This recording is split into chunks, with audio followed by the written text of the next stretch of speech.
Bonjour à tous et bienvenue si vous nous retrouvez en cette journée particulière où se célèbrent les 170 ans de l'œuvre d'Orient et nous profitons de cet anniversaire pour attraper au vol, si j'ose dire, ici à la maison mère des Lazaristes à Paris, tous les invités de l'œuvre d'Orient et prendre ainsi des nouvelles des différents pays depuis lesquels ils sont venus. On va parler maintenant de la Syrie avec mes invités. Monseigneur Jacques Mourad, bonjour. Bonjour, merci. Monseigneur, les téléspectateurs vous connaissent vraisemblablement pour beaucoup d'entre eux. Vous étiez avec le Père Paolo Dall'Olio, l'un des cofondateurs de la communauté de Marmoussa en Syrie. Vous êtes aujourd'hui l'archevêque syriaque catholique de Homs. On a eu l'occasion déjà de vous retrouver dans des reportages de KTO Ouais. et merci pour cela. Vous avez vous-même été pris en otage à un moment et il y a un très beau livre Mhm. que l'on peut trouver en librairie, Un moine en otage, toujours disponible avec votre extraordinaire témoignage. On va parler de ce qui se vit en Syrie aujourd'hui, Ouais. avec aussi sur ce plateau le Père Vincent de Beaucoudray. Bonjour. Bonjour.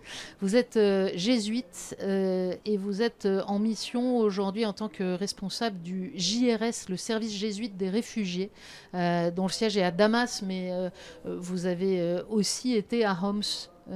Et donc, vous avez une vision de ce que vivent aussi les populations sur place. Je commence avec vous, Monseigneur. Euh, on s'est vu en novembre dernier pour KTO, nous avions réalisé un reportage sur les femmes de Syrie Ouais. et vous nous aviez donné votre regard. Comment ça va depuis lors? Parce qu'on a l'impression que on se disait on ne sait pas trop ce qui va se passer dans le Ouais. pays. Le régime d'Assad est tombé en décembre il y a un peu plus d'un an. Il y a de l'espoir et de l'inquiétude, nous disiez-vous. Exact. Et Ça continue. maintenant, C'est pareil. Il y a toujours l'espoir. Le peuple, on le sent plus courageux. Le peuple de la Syrie, ils ont confiance à eux-mêmes, mais pas au gouvernement. Pas aux responsables, ni responsables ecclésial, ni responsables de l'État. il y a une méfiance des institutions, des Ouais, dirigeants. ouais. Mais je trouve que ça c'est un signe important pour la santé du pays et de la société. Surtout que depuis le changement, au début, la population, ils ont observé, ils ont fait attention. Mais je trouve que cette année, il y a un courage spécial parmi les jeunes. Ils ont pris des initiatives de se réunir, soit chez les jésuites, soit chez nous, ailleurs, mais par une initiative qu'eux, ils le prennent. Ils sont des alaouites, des sunnites, des chrétiens, et qu'ils traitent des sujets très importants pour la future du pays. Ils prennent la responsabilité, leur responsabilité envers le pays, en vue que le gouvernement ne répond pas à leurs attentes, à leurs désirs, et aussi parce que le futur est encore obscur. Il y a une partie de cette jeune génération donc, qui ne veut pas se laisser enfermer dans la division et qui veut essayer de Absolument, construire en dehors des partis, si j'ose dire. absolument, Euh, oui. Ils ont conscience de la responsabilité, leur responsabilité pour faire le futur, pour construire le pays. Quand on est loin, évidemment, on peut raconter l'histoire de manière très chronologique et très simple. Et on dit, oui, bon, ben, en Hmm. décembre 2024, le régime Assad est tombé. C'est une phrase qui est facile à dire. On oublie un peu qu'avant, il y a 10 années d'une guerre civile effroyable. J'imagine quand même que ça laisse des traces dans la population, Père Vincent. Oui, j'entends ce que dit le Père Jacques et c'est vrai. Saïd Nassori. Il y a un rebond sur certaines choses, mais tout ça est sur un fond de fatigue, d'épuisement moral et physique très très fort.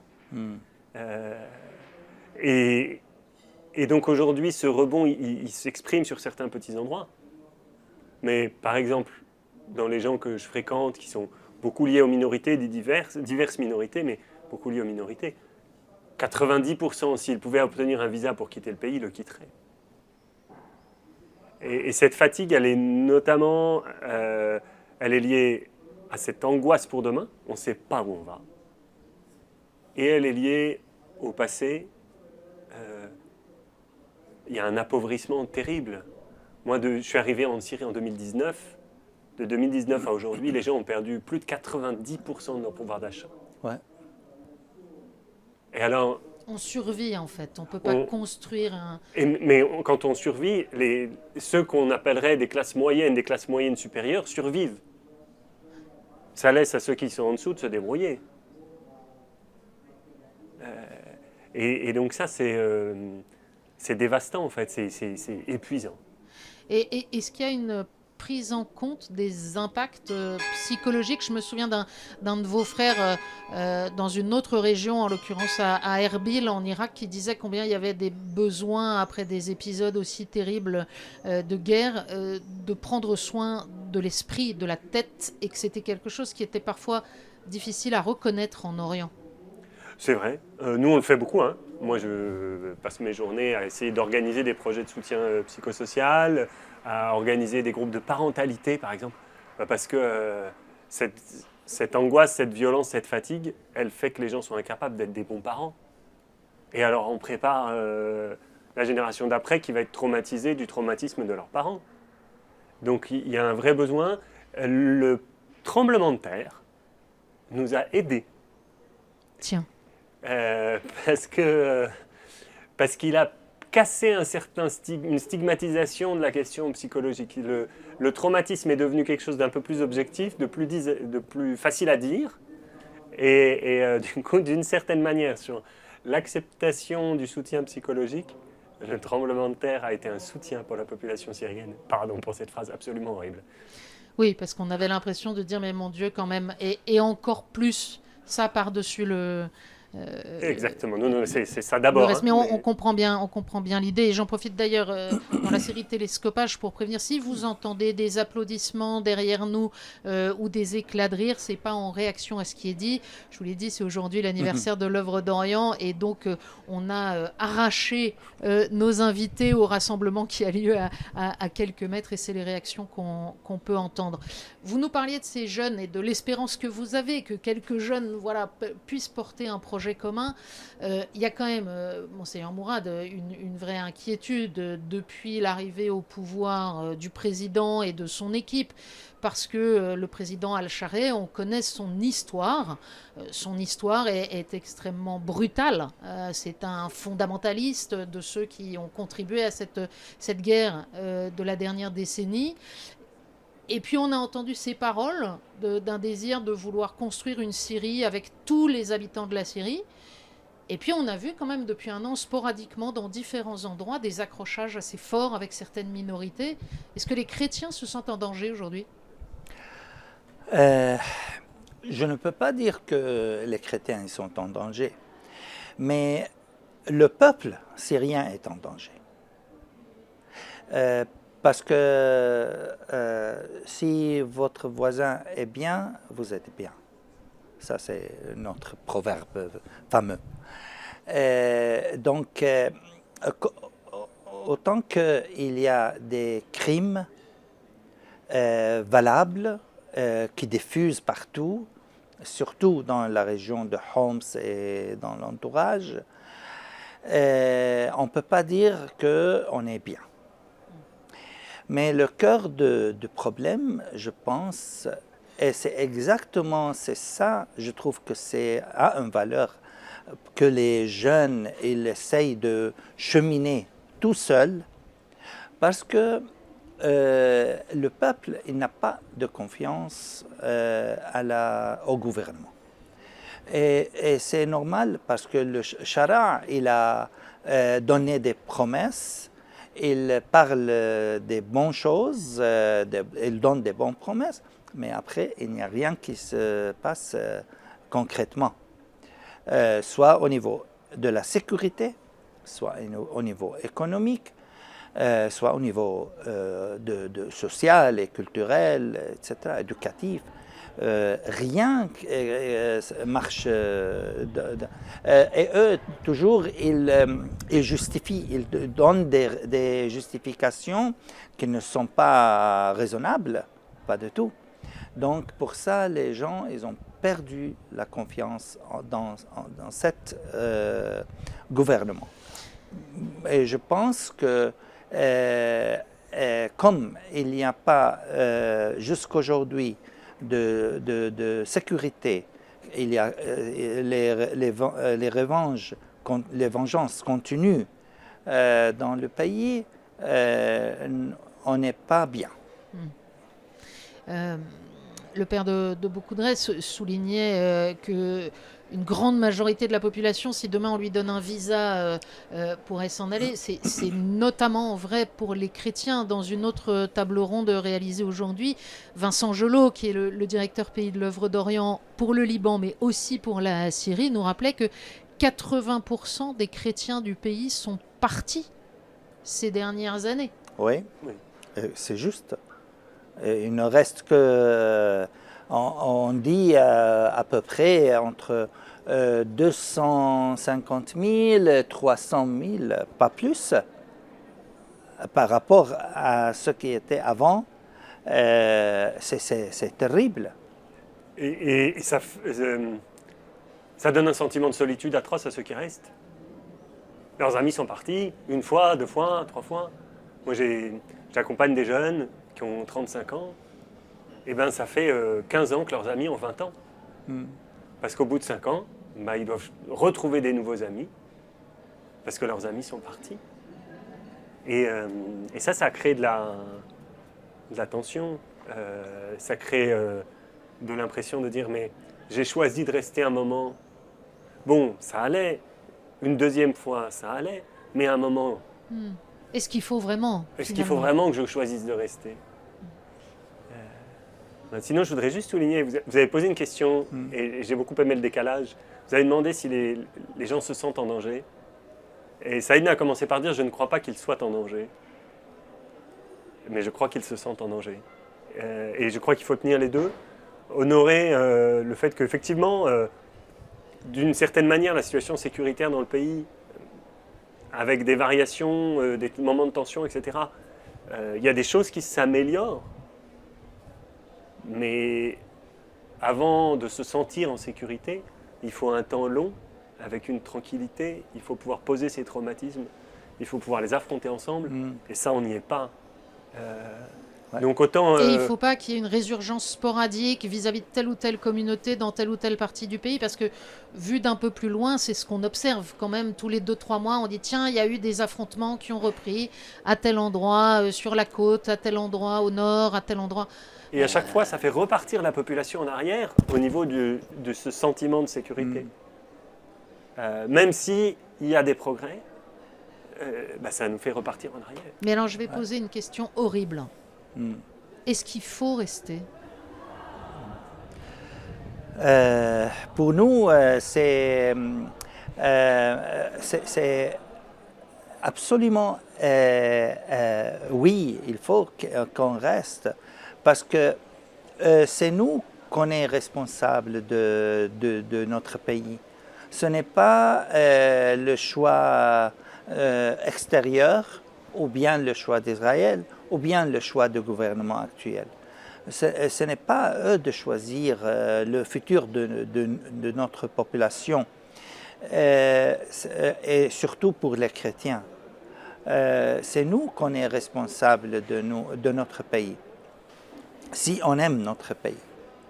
Et nous, on aime et on croit, et nous voulons rester. Il y a, malgré que c'est vrai ce qu'il a dit le Père Vincent, que si quelqu'un il donne des visas aujourd'hui, il y a la majorité de la population, il s'en va. Les musulmans avant les chrétiens, ils vont. Mais ça, ce n'est pas juste ça. Ce n'est pas concret. Et il faut trouver, il faut aider pour avoir un choix convenable à tout le peuple, pas au gouvernement et pas aux intérêts des pays de l'extérieur, ou bien les intérêts d'Israël. Il y a cette grande, j'ai beaucoup entendu moi quand je suis venu il y a quelques mois, il y a ce grand sentiment d'injustice en Syrie aussi, d'être une balle entre des joueurs qui sont les grandes puissances du monde et qui jouent la situation sur place. Oui. Et puis ce qui est terrible, c'est qu'en Syrie, on a un accès à de l'information qui est très parcellaire. Enfin, le média principal de la Syrie, c'est Facebook. Hein. Oui. Voilà. C'est vrai. Et des boucles WhatsApp qui propagent des fake news, des fausses nouvelles dramatiques, effrayantes. Voilà. Ouais. Et donc cette impression, elle est encore redoublée, remultipliée, etc. Mais ce qui est terrible, pour revenir un tout petit peu en arrière, c'est que, en fait, il faut aux gens une raison de rester. Il ne faut pas aux gens une raison de partir. La charge de la preuve est inversée. Et ça, c'est terrible, parce que c'est horriblement coûteux d'avoir à faire un effort permanent pour se trouver la bonne raison de rester. Et alors là, on voit bien, on est un peu en difficulté, parce que, alors il y a ceux qui vont dire, mais c'est votre terre, qui vont ramener à la tradition, mais enfin, moi, les jeunes que je fréquente... devoir moral. Ouais, les jeunes que je fréquente, ils n'y croient pas. Hein. Ça, je vous le dis, ça ne marche pas. Exact. Alors, il y a, nous, ce qu'on aimerait proposer, c'est de dire, mais vous avez une mission. Les gens ont besoin de vous. C'est un peu ce que disait Saïdna tout de suite. Les gens ont... le pays a besoin de vous, et c'est votre mission, et ça a du sens, et vous êtes le sel de la terre, et c'est l'évangile, quoi. Mais alors, je me souviens d'une conversation avec Vincent Gello, justement, qui me disait, mais c'est horriblement élitiste, ton affaire. Comment tout le monde, comment on va réussir à provoquer ce sentiment, cette adhésion forte à un désir d'être le sel de la terre par toute une population? Eh bien, je n'ai pas la solution. Hein. Je continue à essayer, mais je n'ai pas la solution. Mais en tout cas, on est obligé d'affronter le fait qu'on doit aider les gens à trouver une raison de rester. Et ça, c'est une inversion très forte. Moi, je pense aussi que l'Église a un rôle important en ce moment, pas demain. C'est ça ce que j'essaye de faire comprendre, que si nous aujourd'hui, on ne prend pas notre responsabilité pour aider nos jeunes et les convaincre à avoir une raison pour rester et une mission pour pratiquer, c'est nous qu'on perd. Et là, moi, je veux faire cet appel parce que il y a beaucoup de gens qui sont très doués, spécialisés, avec des charismes. Il faut le profiter pour réaliser. C'est vrai qu'au niveau international, cette histoire de l'embargo comment ça s'appelle, sanctions. De sanctions n'est pas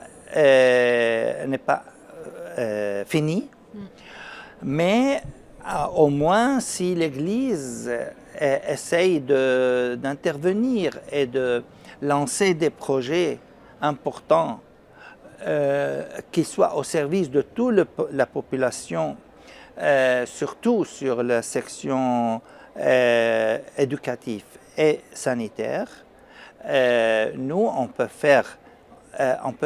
donner un signe d'espoir concret à beaucoup de gens Et comme ça, on peut encourager aussi la communauté internationale pour commencer à penser sérieusement à faire des initiatives. Parce que si le pays il tourne sur la même chose, on finira jamais. Là, il faut reconstruire, il faut aller de l'avant, proposer des choses. Il y a déjà une grande présence de l'Église, des chrétiens dans le domaine des écoles, dans le domaine des hôpitaux. Il y a aussi parfois un petit sujet, vous parliez des jeunes, de laisser de la place aux jeunes, justement, de prendre des initiatives, de lutter contre un fonctionnement institutionnel. Est-ce que c'est une préoccupation aujourd'hui, un enjeu? Comme Église, oui. Alors après, moi j'ai de la chance, hein. Je vis pas je vis pas dans ce monde-là, au sens où j'ai une équipe de 320 personnes avec moi, ils sont tous syriens. C'est eux qui nous portent, c'est eux qui nous boostent et ils sont en moyenne jeunes. Mais c'est vrai que les liens avec l'Église hiérarchique, parfois, pour les jeunes, sont un peu compliqués. L'Église est aussi un peu coincée entre une forme de prudence, à se dire, bon, mais il faut pas qu'on bouge comme si. On est traumatisé par 50 ans de dictature. On a une liberté de parole aujourd'hui, mais on ne sait pas encore comment l'utiliser. Et donc ça, on apprend. C'est quoi vos principaux projets, vos principales actions en ce moment? En ce moment, moi j'ai 3 principaux projets, des choses éducatives, où on aide les enfants après l'école à continuer l'école, à raccrocher. Pas à raccrocher au sens où ils auraient quitté, mais à pas décrocher. Le travail des enfants augmente terriblement, hein. Moi je l'ai vu en 8 ans en Syrie, je vois les enfants qui doivent se mettre de plus en plus à travailler. Et donc on accueille les enfants qui travaillent le vendredi, on essaye de les soutenir comme ça. On a une partie de travail de santé, exclusivement à Alep, mais où on a des cliniques et des choses comme ça.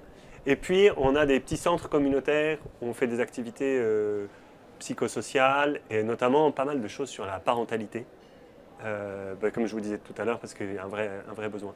Ça, c'est les activités dont moi je suis responsable. Après, les jésuites ont fait aussi des activités plus culturelles et un peu plus propices au dialogue entre des étudiants. C'est le cas à Homs, justement, au centre jésuite de Homs, qui n'est pas très loin de chez vous, Monseigneur. Vous, quelles sont les principales préoccupations de l'archevêque syriaque de Homs en ce moment?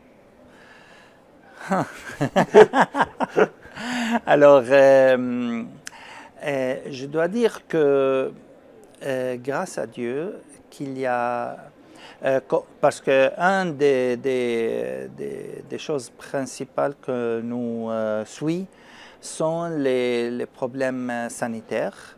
Donc, ce qui est beau, qu'on a lancé de nouveau un travail ensemble avec les jésuites, avec les orthodoxes, pour cheminer ensemble pour soutenir les malades.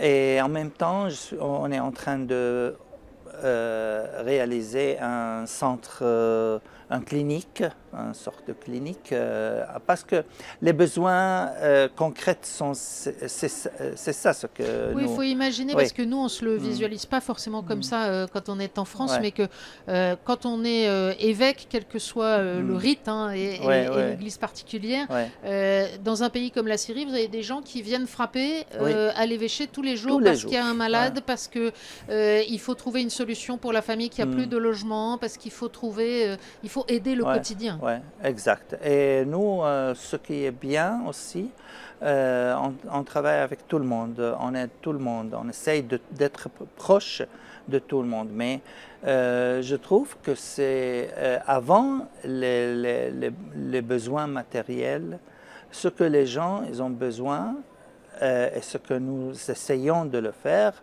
c'est de se mettre à l'écoute, de l'accueillir. Je trouve que ça, c'est avec les années et la guerre, les gens, ils ont mis tous, comme il a dit le Père, ils les ont tous fatigués. Donc, personne n'a pas le courage d'écouter, etc. Donc, ça, c'est, on essaye de commencer, on a commencé déjà, depuis que je suis là-bas, à faire cette présence auprès de gens pour que le senti consolé. Et la consolation, c'est la première étape que nos familles, nos gens, ils ont besoin. Pour ça, j'encourage beaucoup les prêtres pour visiter les familles, mais ce n'est pas facile de le convaincre, malheureusement. Et comme aussi pour moi, il y a quelque chose de très important en tant que responsable de catéchisme en Syrie, pour toute la Syrie, c'est un sujet qui me préoccupe parce qu'avec la migration de beaucoup de jeunes, on a perdu beaucoup de formateurs, beaucoup de catéchistes.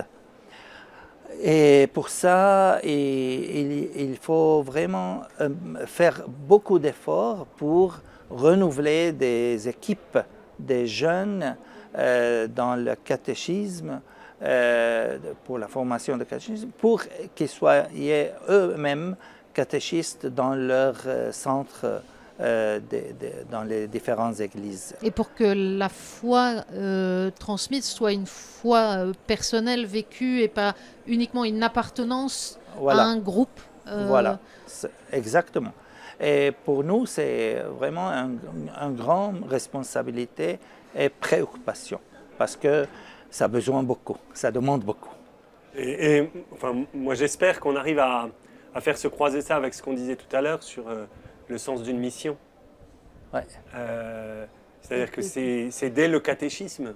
Moi, j'étais responsable du catéchisme à Homs pendant longtemps. C'est dès le catéchisme qu'on veut donner aux enfants et aux jeunes ce sens que vous avez une mission, vous êtes là pour servir, vous êtes là pour les autres. C'est dès le catéchisme qu'on veut transmettre cette valeur d'une société qui prend soin des plus vulnérables et donc ok, on est tous malheureux, mais peut-être que mon voisin, il a besoin d'aide d'encore plus, et donc est-ce que peut-être je peux aller l'aider moi, j'espère que ça peut, ces choses-là peuvent se mettre ensemble pour qu'on puisse continuer, pour qu'on puisse retrouver de la vie. Merci à tous les deux pour votre témoignage. Merci de nous avoir rejoints. Je vais vous rendre à la fête parce qu'il faut aussi profiter des moments de joie, de partager ensemble. Et puis inviter à nouveau à soutenir évidemment l'œuvre d'Orient qui elle-même soutient vos actions, vos réalités sur le terrain. Et manifeste, au-delà du soutien, le témoignage de l'amitié qui nous unit et de la proximité dans la prière. Merci. Merci à vous, madame. Je dois ajouter une chose, que l'Église, vraiment, elle est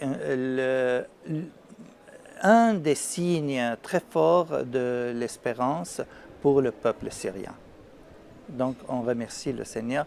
Et c'est grâce aussi à l'œuvre d'Orient et à beaucoup des autres associations en Europe qui nous soutient.